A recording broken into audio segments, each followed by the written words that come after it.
Jordan's King Abdullah II appealed for a full ceasefire to end the war in Gaza after talks with Joe Biden, striking a discordant note with the U.S. president, who is seeking a shorter 6-week pause to allow Israel time to defeat Hamas.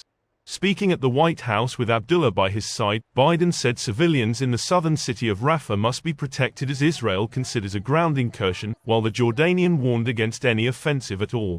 Biden, 81, said that the United States was working to negotiate a pause in fighting for at least 6 weeks in the Gaza Strip as part of a wider deal that would also involve the release of hostages.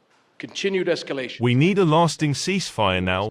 This war must end," said the Jordanian monarch, who has repeatedly pushed for a full truce to end the conflict that started when Hamas attacked Israel on October 7.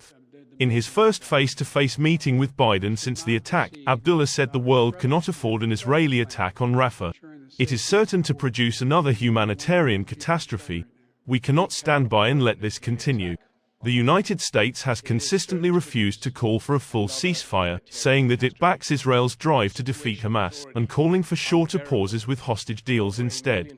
However, Biden has also started to take a harder line with key U.S. ally Israel, saying last week that Israel's response in the Gaza Strip had been over the top. Flanked by U.S. and Jordanian flags, Biden and the King had embraced earlier as they met on the front steps of the White House for their first face-to-face talks since the October 7 attacks.